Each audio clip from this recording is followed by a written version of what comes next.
The massive space station called Nexus Prime floated in the dark between stars. It was bigger than most moons and home to the Galactic Council. Today, the Council was angry. They were talking about humans. Hyunwoo walked through the long metal halls of the station. His black suit felt tight around his shoulders. Behind him, Sojin carried a small bag with Earth's documents. They both knew this meeting could decide if humans lived free or died trapped. The council chamber was huge. 12 different alien species sat in a circle.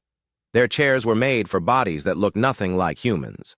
Some aliens had 4 arms. Others had skin that glowed blue. A few breathed gas instead of air through special masks. At the center sat Chancellor Morden. He was from the Vorthak Empire, the oldest species in the galaxy.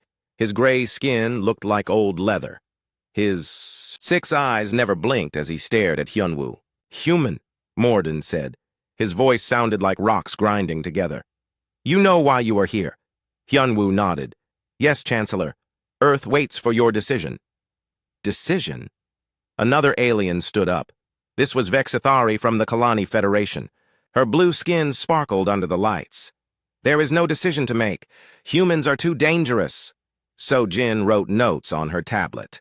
She had studied every alien species for years. She knew Vexithari hated humans because they learned technology too fast. "For 3 years," Vexithari continued, "we have watched your species. You fight wars. You destroy your planet. You make weapons from everything you touch, even your children's. Toys become tools of violence. That is our past," Hyunwoo said calmly. "Humans can change." "Can they?" Morden pulled up a hologram. It showed Earth's history. Wars, bombs, destroyed cities.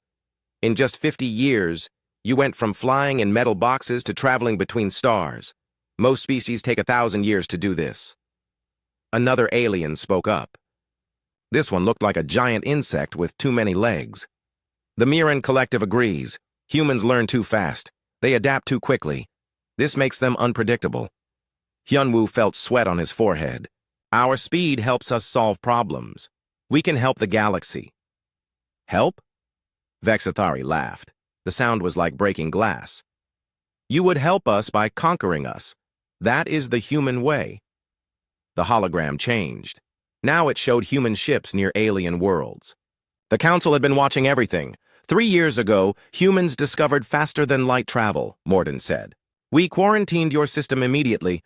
Since then, you have tried to contact 17 different species. Why?" "To learn," Hyunwoo answered. "To make friends. To spy," Vexithari corrected. "Your ships carry weapons. Your diplomats ask too. Many questions about our defenses," so Jin looked up from her notes. She wanted to speak, but knew she had to stay quiet. Only Hyunwoo could talk for Earth. The chamber grew silent. 12 alien species stared at 2 humans. Finally, Mordoon spoke again. "The council has made a choice. Humans have 2 options." A new hologram appeared. It showed a peaceful human city, with aliens walking among people. "Option 1, Mordoon said. "Earth becomes a protected primitive species. We will take away your advanced technology. We will control your space travel. We will watch your every move, but you will live in peace." The hologram changed. Now it showed Earth surrounded by a wall of energy. Option 2, complete isolation. We will build a barrier around your solar system. Nothing gets in, nothing gets out. You will live alone until your son dies. Hyunwoo's hands shook slightly. Both options meant the end of human freedom. "How long do we have to decide?" he asked. 7 standard days, Morden replied. "The vote happens whether you agree or not." The meeting ended. Hyunwoo and Sojin walked back to their small ship. Neither spoke until they were alone. "They're afraid of us," Sojin said quietly. "Yes," Hyunwoo agreed. "But why?" "We haven't attacked anyone." "Because we could," Sojin replied. "They look at our history and see what we might become. Their ship was small and cramped compared to alien vessels. But it was fast. As they flew back toward Earth, Hyunwoo sent a coded message to Admiral Taemin on Earth. Admiral Taemin sat in the war room deep under New Geneva. The room had no windows. Screens covered every wall, showing stars, ships, and data. When Hyunwoo's message arrived, alarms started ringing. General Yu Jin ran into the room. Her gray hair was messy from sleep. "What's happening?" The council made their choice, Taemin said. He was a tall man with scars on his hands from the border wars. 7 days to surrender or face isolation. Those are our only options? According to them, yes. Strategic analyst Do Hyun walked over with a tablet full of numbers. He was young but smart. His job was to think about problems no one else could solve. "Admiral," Do Hyun said, "I've been running calculations. If they isolate us, we'll be trapped forever. Our population will grow too large for Earth. We'll die slowly. And if we surrender, we become pets. Smart pets, but still pets." Taemin stared at the screens showing space. Around Earth. Somewhere out there, alien ships watched everything humans did. "Sir," Yujin said carefully, "there might be a third option." "What do you mean?" "The council thinks they know everything about us. They've been watching for 3 years. But have they been watching everything?" Taemin understood. For 3 years, humans had known aliens were watching, so they had been very careful about what aliens could see. "Get me Dr. Ji-won," Taemin ordered, "and wake up every department head. If we only have 7 days, we need to move fast." 2 hours later, Earth's military leaders sat around a table. Dr. Ji-won arrived last. She was a small woman with quick eyes. Her work was so secret that even most generals didn't know what she did. "Doctor," Taemin said, "how much time do you need?" Ji-won smiled. It was not a nice smile. "For what, Admiral?" "To show the galaxy that humans don't just have 2 choices." "The Ghost Fleet is ready now," she said. "The quantum systems are online. The Cascade devices are built. We've been ready for 6 months." Do Hyun looked confused. "Ghost Fleet? What's the Ghost Fleet?" Taemin stood up. "Something the aliens don't know about. Something that will make them think twice about treating humans like children." Outside, in space, alien ships continued watching Earth. They saw normal human activity. Ships flying between Earth and the Moon. Messages being sent to human colonies. Everything looked peaceful. The aliens didn't see the ships that were already moving through different space. They didn't detect the weapons that existed between dimensions. They had no idea that humans had spent 3 years preparing for this exact moment. In 7 days, the Galactic Council would be very surprised.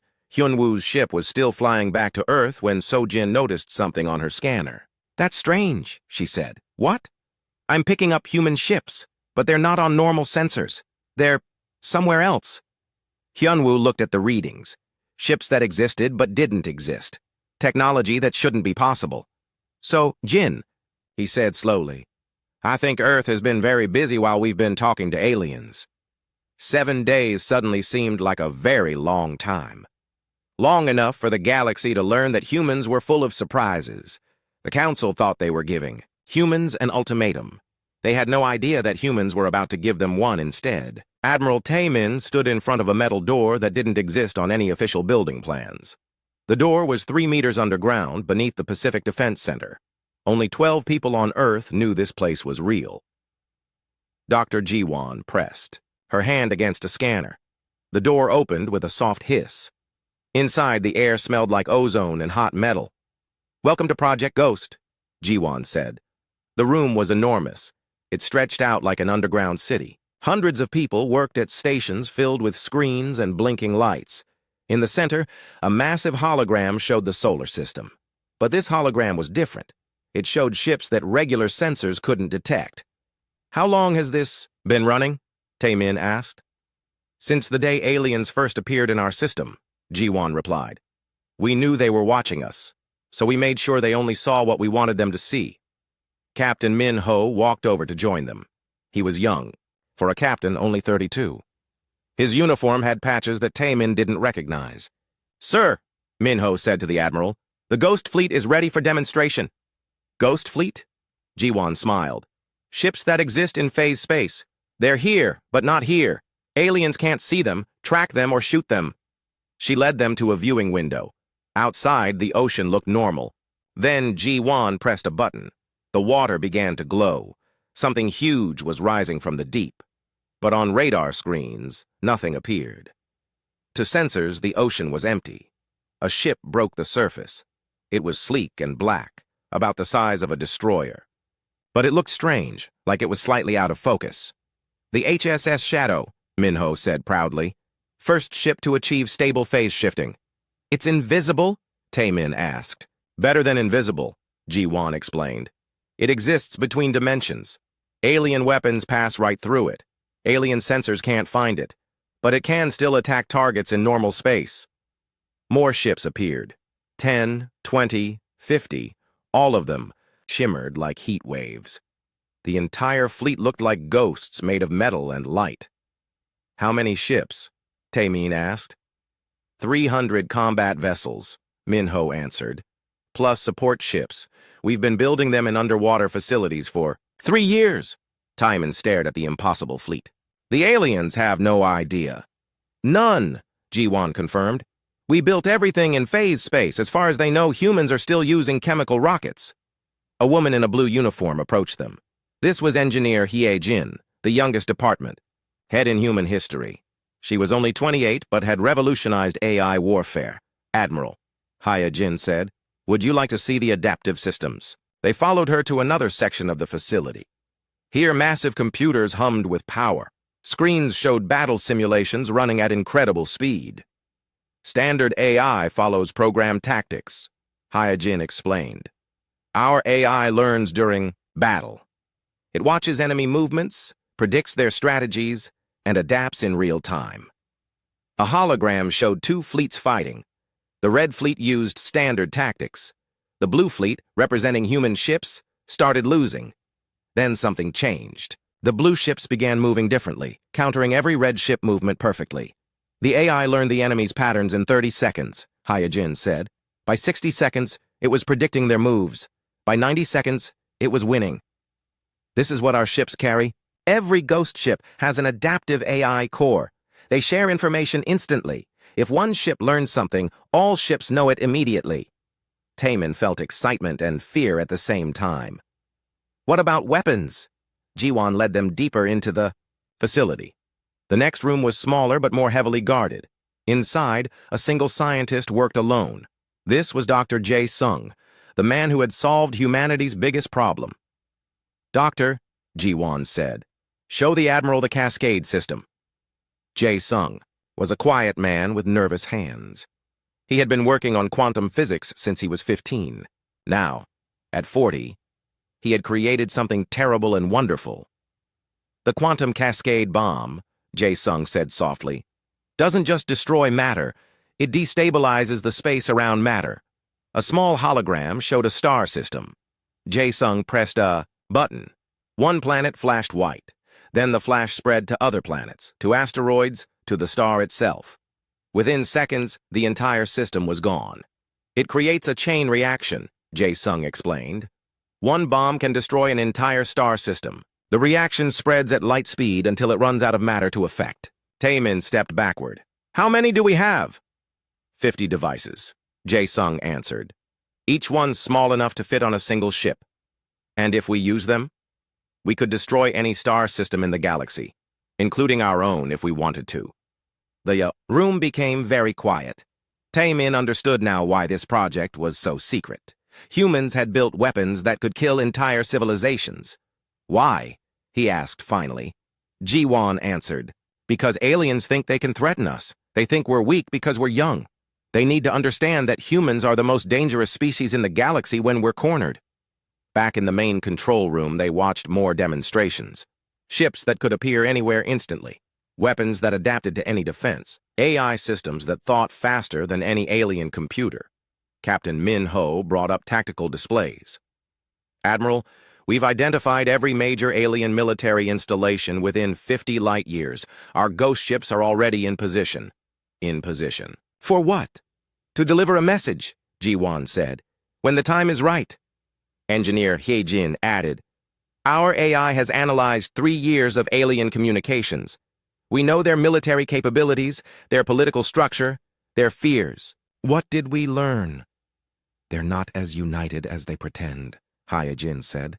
"The Kalani Federation wants to destroy us. The Vorthak Empire wants to control us. The Mirren Collective is afraid of everyone. If we play this right, we can turn them against each other."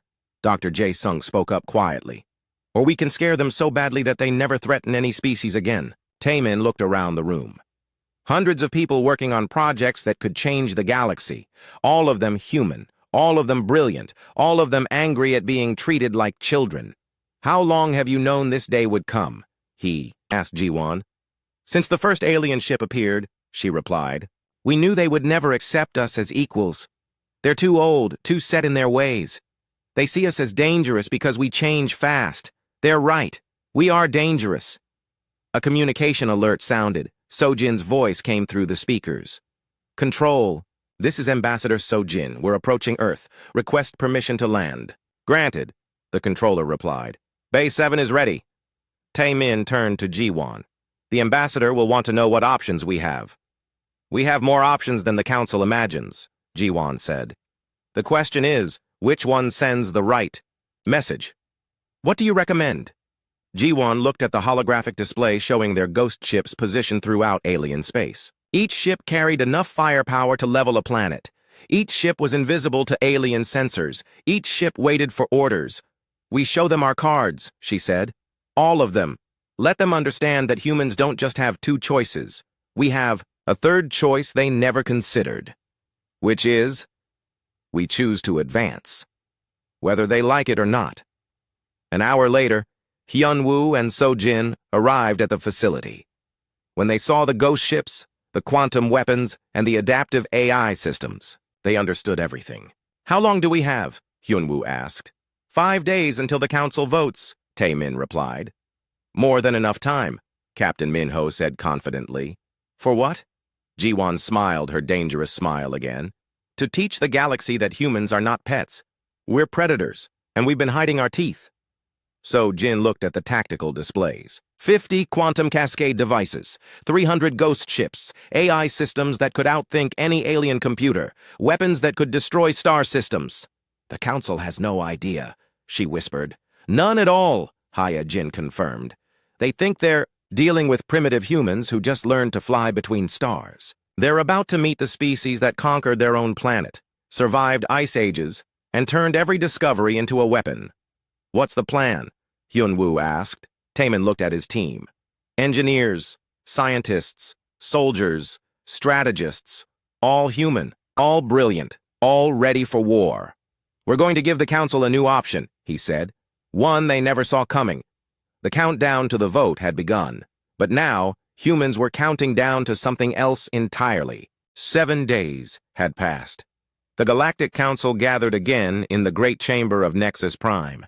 12 alien species sat in their circle, confident that humans would surrender or accept isolation. They had already prepared celebration speeches.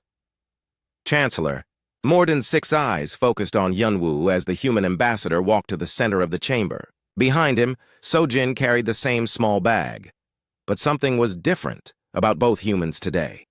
They walked with confidence that hadn't been there before. Human, Mordun said in his grinding voice. Have you brought Earth's answer? Yes, Chancellor, Hyun-woo replied. His voice was calm and clear. Earth has chosen a third option. Vexithari laughed, her crystalline voice echoing off the chamber walls. Third option? There are only 2 choices, submit or be isolated. That's where you're wrong, Hyun-woo said. He nodded to Sojin. Sojin activated her tablet. Suddenly, every screen in the council chamber lit up. The displays showed star maps of council space. 12 different star systems appeared, each one home to a major alien military base. What is this? Demanded the insect-like alien from the Dracon Empire. This, Hyun-woo said, is where human ships are right now. The aliens looked at their screens in confusion. Their sensors showed nothing. Space around their military bases was empty, exactly as it should be. We see no ships, Morden said slowly. Look again, Sojin suggested.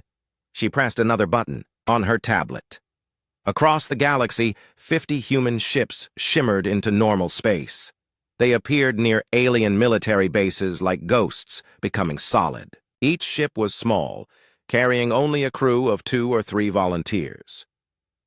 Captain Seung-woo sat in the command chair of his tiny ship as it materialized near the Kalani Federation's largest military station.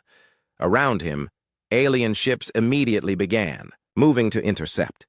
His communications officer, Navigator Yun-ji, opened a channel to the alien base. "This is Captain Seung-woo of the Human Diplomatic Corps," he said calmly. "We come in peace." "You are trespassing in Kalani space," the alien commander responded. "Surrender immediately." "We will surrender," Seung-woo replied, "after we deliver our message."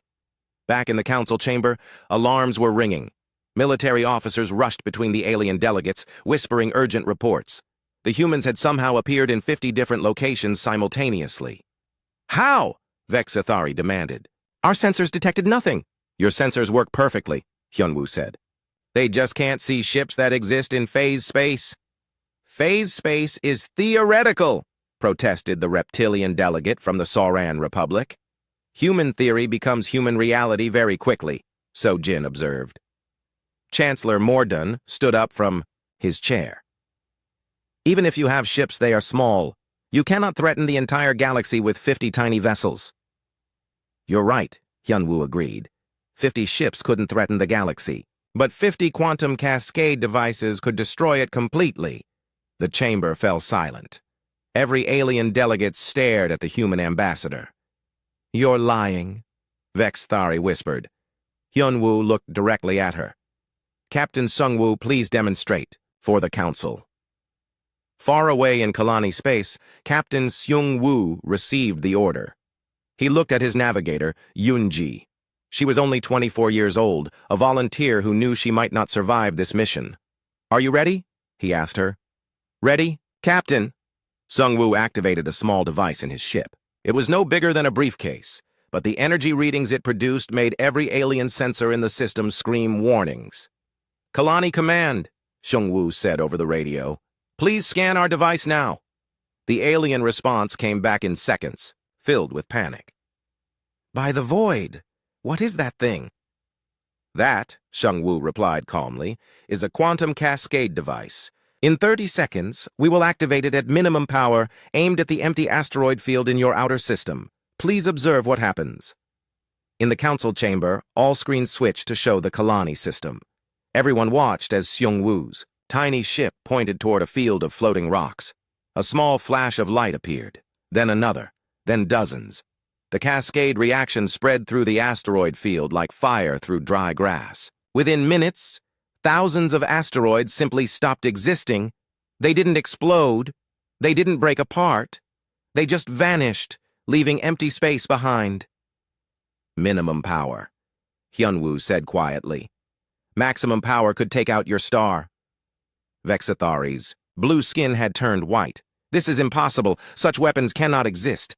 "And yet, here we are," Sojin said. She pulled up more displays, showing all 50 human ships. "Each ship carries one device. Each device can destroy a star system." The alien delegates began talking frantically among themselves, their languages mixed together in a chaos of fear and anger. "You're threatening us," the Dracon delegate hissed. "No," Hyunwoo corrected. "We're demonstrating capability. There's a difference." Chancellor Mordun's ancient voice cut through the noise. "Why show us this? Why not simply attack?" "Because," Hyunwoo said, "humans could have destroyed you 3 years ago. We could have struck without warning, eliminated every major alien civilization, and taken the galaxy for ourselves. Instead, we came here to talk. You came here because we summoned you." "We came here because we chose to come," Sojin said firmly. "Just like we chose to reveal our weapons instead of using them." Hyunwoo walked closer to the circle of alien delegates. "Every species in this room has built weapons to defend themselves. But when humans build weapons, you call us dangerous. When we advance quickly, you call us unstable. When we compete and fight among ourselves, you call us primitive." "Because you are," Vexathari snapped. "Are we?" Hyunwoo gestured to the screens, still showing the human ships. "Which is more primitive? A species that solves problems by hiding behind barriers and making ultimatums? Or a species that solves problems by becoming stronger than any threat?" Navigator Yunji's voice came through the speakers from Kalani space. "Council chamber, this is Navigator Yunji. The Kalani fleet is requesting permission to approach our position." "Granted," Hyunwoo replied. But remind them that our cascade device is still active. On the screens, they watched alien warships carefully approach the tiny human vessel. The aliens were being very polite now. The Myron Collective delegate, who looked like a walking plant, spoke up nervously. "What do you want from us?" "Recognition," Hyunwoo said simply. "We want you to understand that humans are not pets to be controlled or problems to be contained. We are equals." "Equals?" Chancellor Morden's voice was heavy with disbelief. "You are barely 3 years old as a spacefaring species." "And in those 3 years, we've accomplished more than most species do in centuries," Sojin pointed out. "We've developed phase-shifting technology, adaptive AI systems, and quantum cascade weapons." "What have you accomplished lately?" The chamber erupted in angry voices. Aliens shouted in dozens of languages, but underneath their anger, Hyunwoo could hear something else: fear. "You could have destroyed us all," the plant-like Mirren delegate said quietly when the noise died down. "Yes, but you didn't." "No." "Why not?" Hyunwoo looked around the chamber at all the alien faces staring at him. "Because humans understand something you've forgotten. Strength without wisdom leads to destruction. We're strong enough to destroy you, but wise enough to know that destruction serves no purpose." "What does serve a purpose?" Chancellor Morden asked. "Growth, learning, becoming better than we were yesterday." Hyunwoo gestured to Sojin. "My aide here spent 5 years learning your languages, your cultures, your histories, not to find weaknesses to exploit, but to find common ground to build on." Sojin stepped forward. "Every species in this room has something to teach humanity, and humanity has things to teach you, but that can only happen if we're treated as equals, not as threats to be eliminated." The screens showed Captain Shungwoo and Navigator Yunji sitting calmly in their ship while alien warships surrounded them. They could have activated their weapon and killed millions. Instead, they waited patiently for diplomacy to work. "What happens now?" Vexathari asked. Her voice had lost its arrogance. "Now," Hyunwoo said, "you vote. But this time, you have 3 real options. Option 1, treat humans as equals and welcome us into the galactic community. Option 2, continue to treat us as threats and learn how dangerous, threatened humans can become. Option 3, try to destroy us and discover that we've prepared for that possibility too." "You have more weapons," Chancellor Morden observed. "Many more," Sojin confirmed. "But we hope we never have to use them." The chamber fell silent again. 50 human ships waited in alien space, each one carrying enough firepower to end a civilization. 2 humans stood in the council chamber, surrounded by the most powerful beings in the galaxy. Everyone waited to see what would happen next. Finally, the plant-like Mirren delegate spoke. "I change my vote. The Mirren Collective supports full recognition of humanity as an equal species."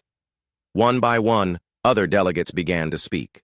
Fear was making them think more clearly about their choices. Humanity had shown its teeth. Now the galaxy had to decide whether they wanted humans as friends or enemies. The news spread across the galaxy faster than light itself. Humanity, the youngest spacefaring species, had technology that the oldest civilizations couldn't understand. Within hours, every major world was talking about the impossible weapons. And invisible ships. Dr. Sang-min arrived at Nexus Prime aboard the research vessel Discovery. As Earth's chief science advisor, his job was to explain to the Council how humans had advanced so quickly. The aliens wanted answers, and some of those answers made them very uncomfortable. The Council chamber had been reconfigured. Instead of 12 species sitting in judgment over humans, 13 species now sat as equals. Hyunwoo and Sojin had been given their own seats at the circle.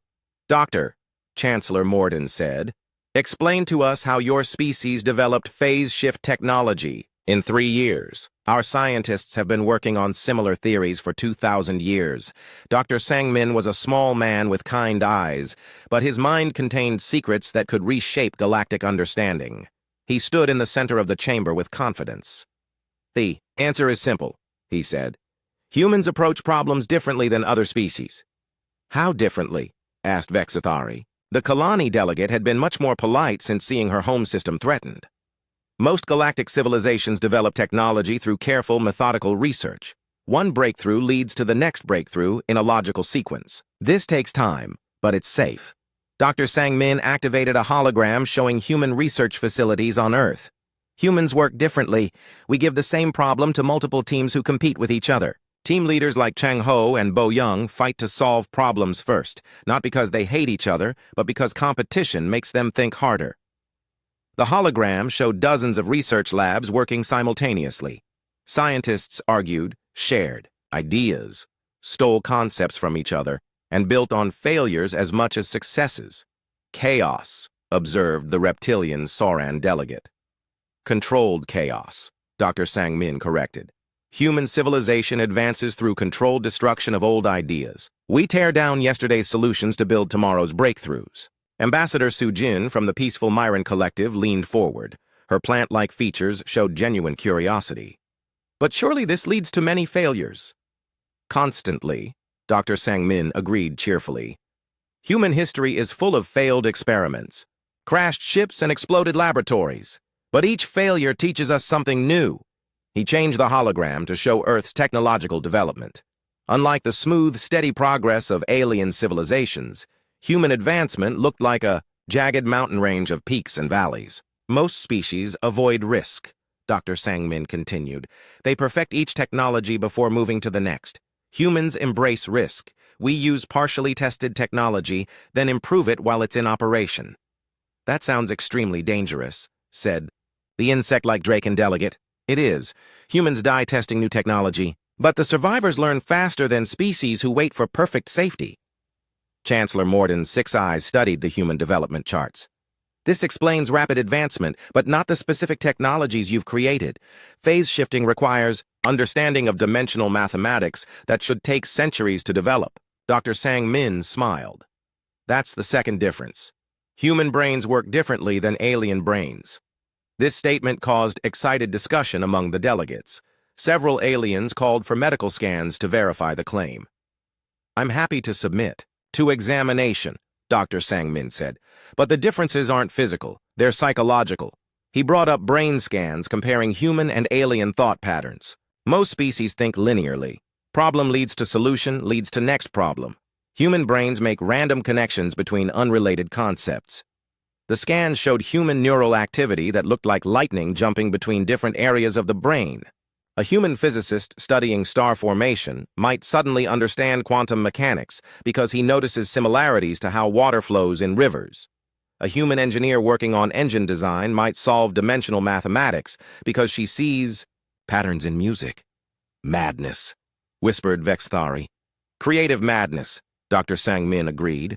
Humans call it intuition. Our brains constantly make connections that logic says shouldn't exist. Most of these connections are wrong, but when they're right, they lead to breakthrough discoveries. The council chamber grew quiet as aliens processed this information. They were beginning to understand something disturbing. Humans weren't just lucky or aggressive. They were fundamentally different in ways that made them naturally suited for rapid advancement. There's more, Dr. Sang-min continued. Human society encourages this type of thinking. Children who ask unusual questions are praised, not punished. Adults who challenge established ideas are rewarded, not exiled. That must lead to social chaos, observed the fungal network delegate from the Mysel Collective. Sometimes, but it also leads to constant innovation. Human society rebuilds itself. Every few generations, new ideas replace old ideas continuously. Admiral Tae-min's voice came through the communication system from Earth. Council members, we're transmitting additional data about human development methods. The screens around the chamber filled with information about human research techniques. Multiple teams working on the same problems. Scientists sharing data openly while competing fiercely. Failures being celebrated as learning opportunities. This is why humans advanced so quickly, Dr. Sang-min explained. When you quarantined us 3 years ago, we didn't slow down our research. We accelerated it.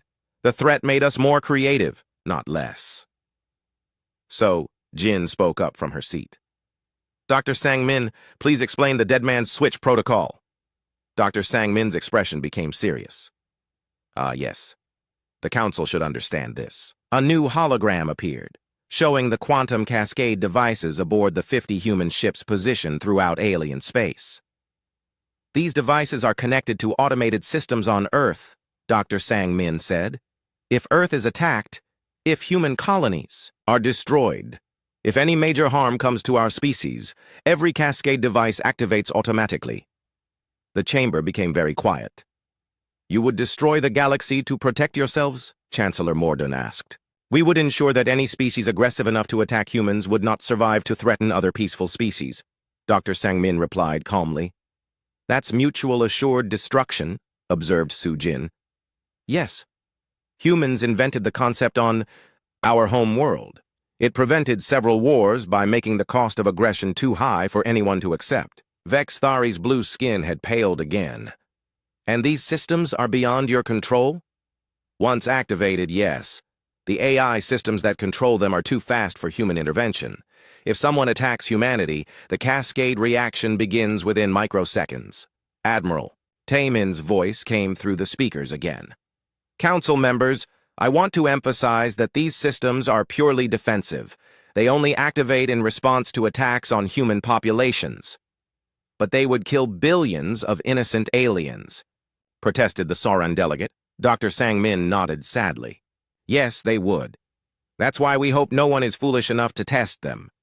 The council chamber erupted in discussions as delegates talked frantically among themselves. Some species were angry about the threat, others were impressed by human strategic thinking. A few were terrified of what humans might do next. Chancellor Morden called for order. Dr. Sang-min, what do humans want from this council? Simple recognition that we belong here, the scientist replied. We don't want to conquer anyone. We don't want to rule the galaxy. We just want the right to exist and grow as equals among equals. And if we grant this recognition, then humans will share our technologies freely. Our rapid development methods could benefit every species in the galaxy. Our creative thinking could solve problems that have frustrated alien scientists for millennia. And if we don't grant recognition? Dr. Sang-min's kind eyes became hard. Then humans will continue to advance alone. In 50 years, we may be so far ahead of everyone else that cooperation becomes impossible. Su-jin from the Mirren Collective spoke carefully. Doctor, you're describing a future where humans dominate the galaxy through technological superiority. That's one possible future, Dr. Sang-min agreed. But humans prefer cooperation to domination. We're much happier when we have friends to share discoveries with. The hologram changed to show human research proposals, projects that would benefit all galactic species, solutions to energy problems, medical advances, transportation improvements. These are the projects human scientists want to work on, Dr. Sang-min said, but they require cooperation between species. If we remain isolated, we'll work on different projects instead. What kind of different projects? Vexthari asked nervously. Dr. Sang-min's smile was not entirely friendly. Military projects, defensive projects, projects designed to ensure that humans never face an existential threat again. The implications hung in the air like a storm cloud. Humans could choose to be helpful partners or dangerous competitors. The choice belonged to the rest of the galaxy. Chancellor Morden looked around the chamber at his fellow delegates. 3,000 years of galactic peace had made them comfortable. Humans were forcing them to think about uncomfortable possibilities. We will recess for deliberation, he announced. As the aliens filed out of the chamber, Dr. Sang-min gathered his materials, so the alarm that screamed through Nexus Prime was unlike anything the station had ever heard. It was the sound reserved for galaxy-ending emergencies. As the piercing wail echoed through the corridors, every being on the station knew something terrible was happening. Chancellor Morden rushed into the emergency command center, his 6 eyes wide with panic. Behind him came the other council delegates, still arguing about whether to accept humans as equals. But those arguments died when they saw the massive displays showing the galaxy's edge. What is that? Whispered Su-jin from the Mirren Collective. The screen showed something that shouldn't exist. A wall of darkness was moving through space, consuming everything in its path. Stars winked out like candles being blown out. Entire solar systems simply vanished into black emptiness. The Void Swarm, said Admiral Kextar of the Kalani Federation, his voice hollow with terror. We thought they were just legends. What? Are the Void Swarm? asked Yunwu from his seat among the delegates. Entities from outside our galaxy, Chancellor Morden explained. They consume matter and energy, leaving nothing behind. Our ancestors fought them 12,000 years ago. Did they win? They survived, barely. The swarm moved on to easier targets. We always hoped they would never return. Dr. Sang-min studied the sensor readings with growing alarm. These entities exist partially outside normal space-time. That's how they consume matter so efficiently. On the displays, they watched the Kalani Federation's Third Fleet engage the Void Swarm. 200 of the galaxy's most advanced warships opened fire with everything they had. Energy beams, particle cannons, quantum torpedoes, all of it, passed harmlessly through the dark entities. They can't hit them, observed Sojin. The swarm exists between dimensions, Admiral Kextar said bitterly. Our weapons work in normal space, theirs don't. The Third Fleet tried different tactics. They spread out, concentrated fire, used experimental weapons. Nothing worked. One by one, the great warships were engulfed by darkness and simply ceased to exist. 200 ships, Vexthari whispered. Gone in minutes! General Yujin's voice came through the communication system from Earth. Council members, we're monitoring the situation. Human forces request permission to assist. Your ships are too far away, Admiral Kextar replied. And if our weapons don't work, yours won't either.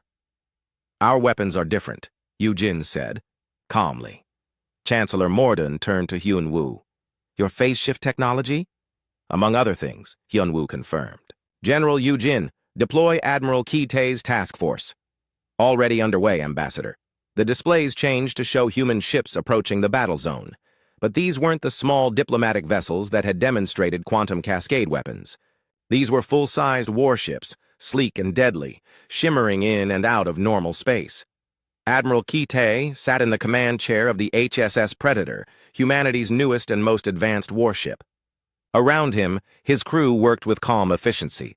Tactical Officer Yeon-soo monitored enemy movements while weapons specialist Jun Seo prepared the ship's adaptive weapon systems. Contact in 30 seconds, Yeon-soo reported. All ships, prepare. For phase combat, Kai-tae ordered. The human fleet approached the Void Swarm entities. Unlike the alien ships that had been destroyed, the human vessels didn't try to stay in normal space. Instead, they shifted into the same dimensional layer where the swarm existed. Incredible, breathed Dr. Sang-min as he watched the tactical display. They're matching the entity's dimensional frequency. The first human ships engaged the Void Swarm. This time, the weapons connected. Plasma bolts and quantum torpedoes struck the dark entities, causing them to writhe and shriek in frequencies that made the station's sensors scream. They're hurting them, Vexthari said in amazement. More than that, Admiral Kai-tae's voice came through the speakers. We're learning their patterns. On the Predator, weapons specialist Jun Seo watched his AI systems analyze the enemy in real time.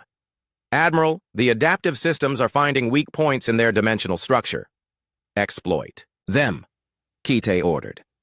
The human ships began changing their tactics with each engagement. Their AI systems shared information instantly, learning how to fight enemies that had been unstoppable for 12,000 years.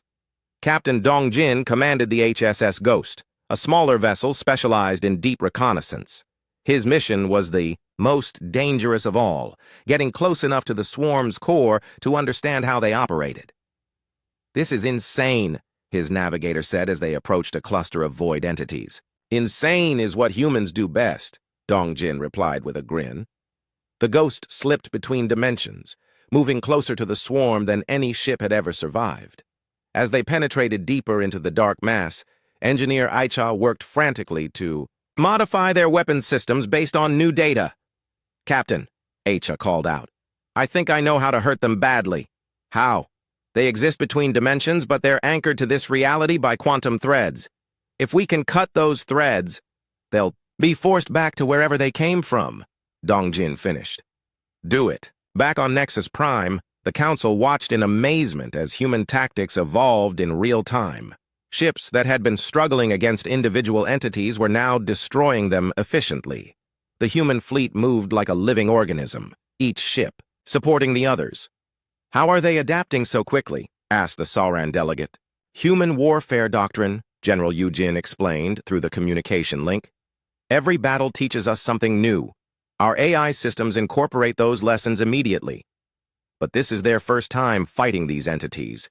Humans have been fighting impossible odds for our entire history, Yujin said. This is just another type of enemy. The battle was turning.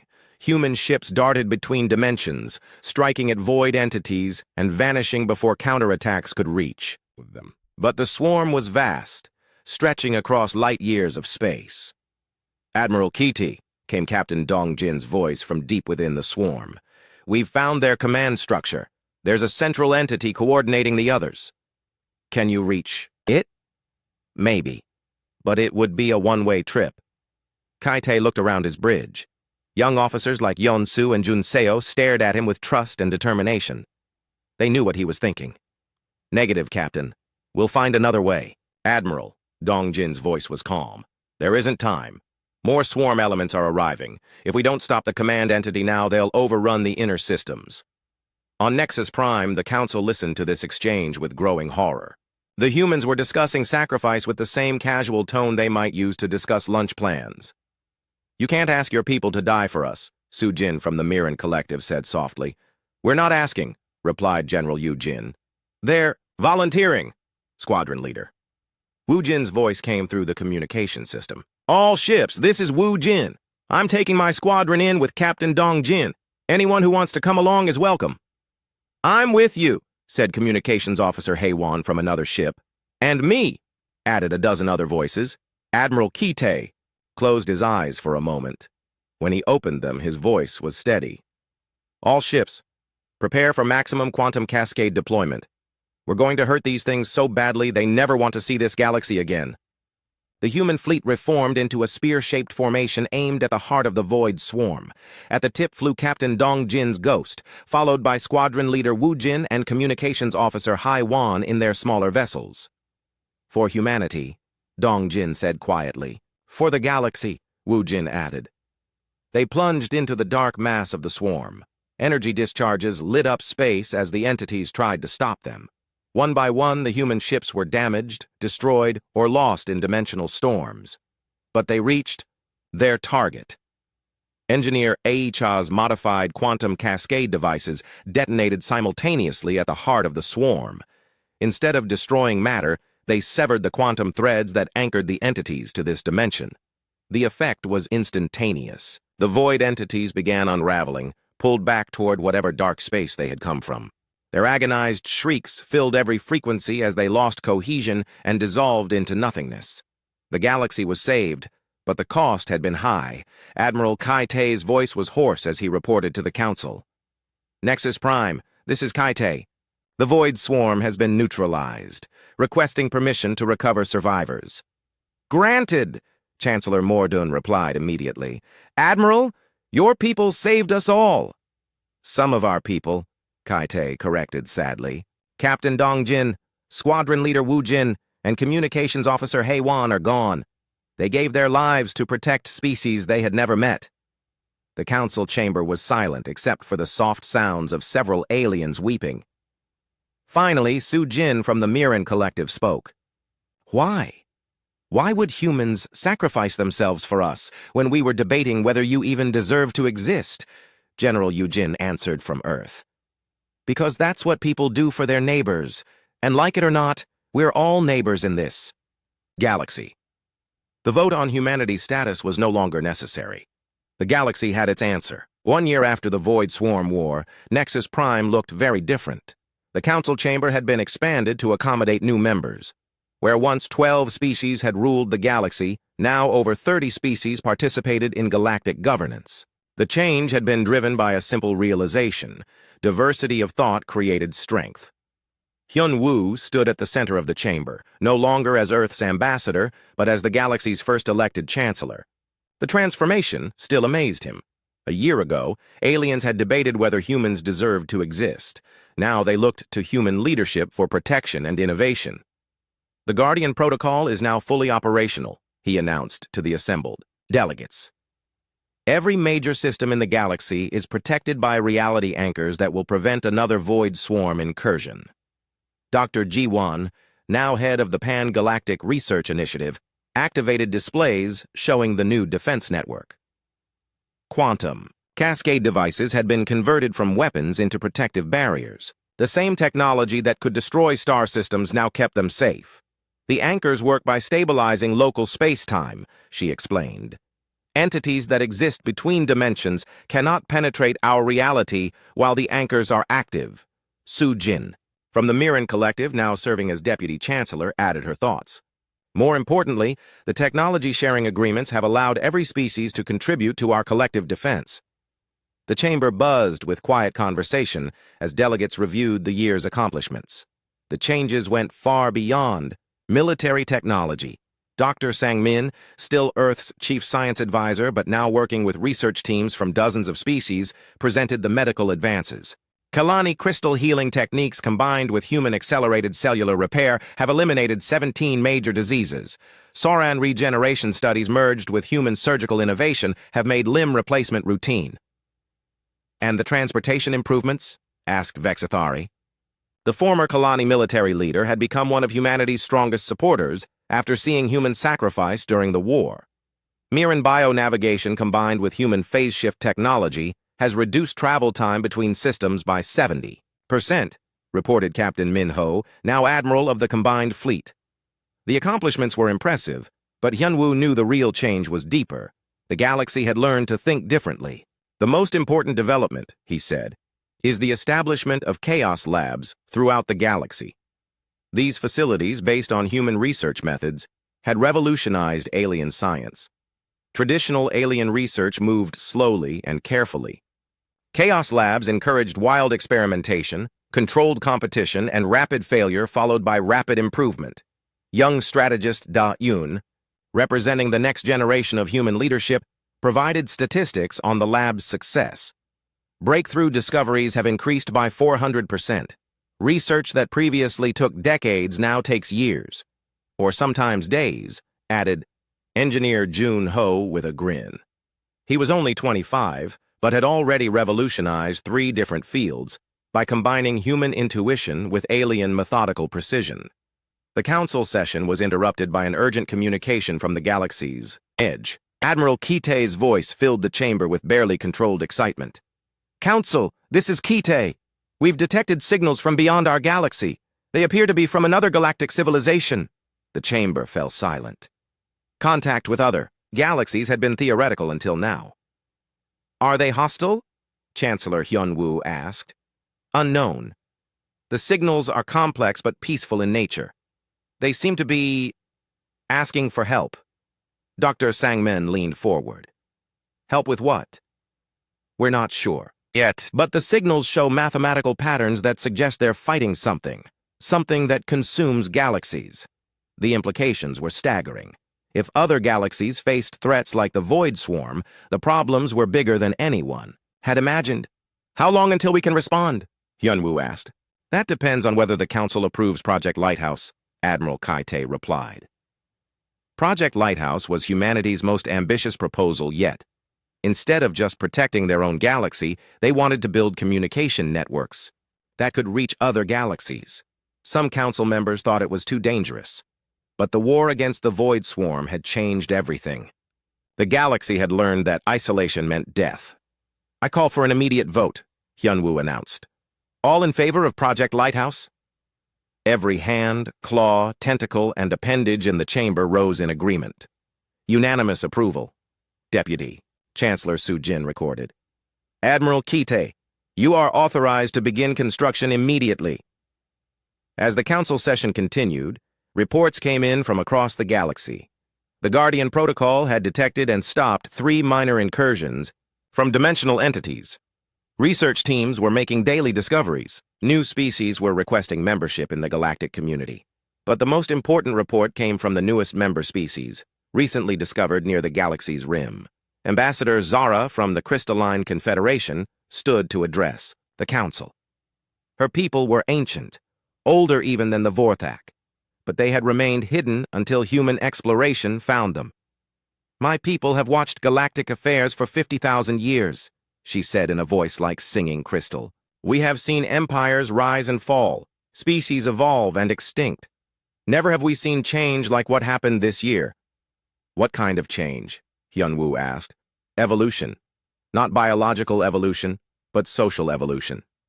This galaxy has learned to grow stronger through diversity rather than uniformity. The humans taught you that different ways of thinking create better solutions than single approaches. She gestured to the mixed teams of researchers, military officers, and diplomats working throughout the chamber. Humans worked alongside aliens not as superiors or subordinates, but as partners. The Crystalline Confederation offers our deepest archives to the Pan-Galactic Research Initiative, Zara continued. We have 50,000 years of scientific observations that might help with your new projects. The offer was extraordinary. The crystalline people had been passive observers of galactic history, accumulating knowledge but never sharing it. Now they wanted to participate actively. Why now? Asked Dr. Jiwon. Because we have learned something important, Zara replied. Knowledge that is never used becomes worthless. Knowledge that is shared and built upon becomes wisdom. As the session wound down, Hyunwoo reflected on how much had changed. The galaxy that had once seen humans as a threat now looked to them for leadership.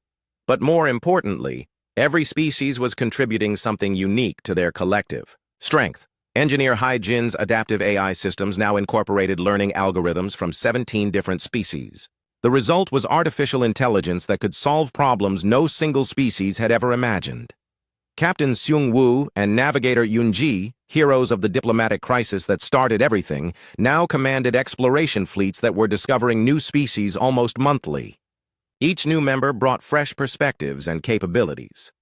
The military protection that Admiral Taemin had developed was now shared throughout the galaxy.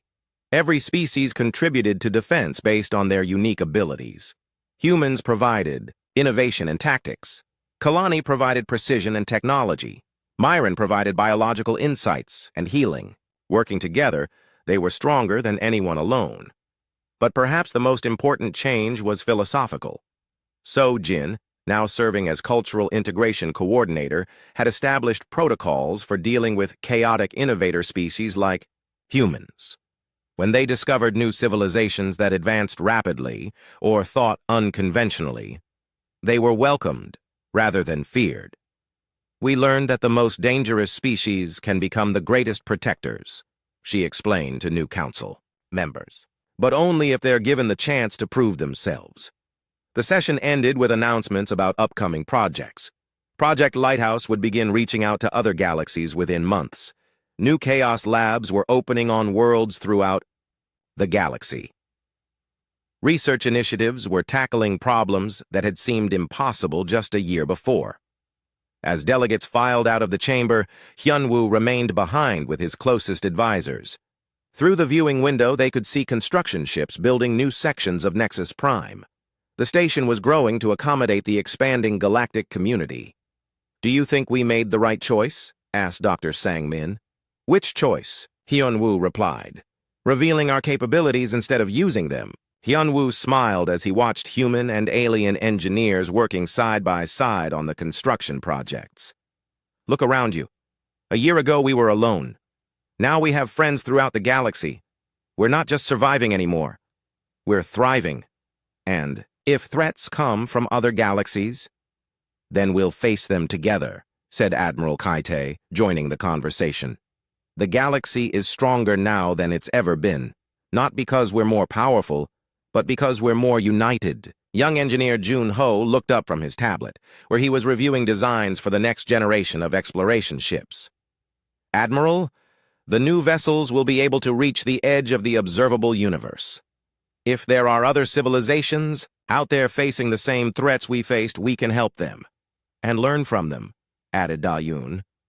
Every challenge makes us stronger if we approach it the right way. As night cycle began on Nexus Prime, the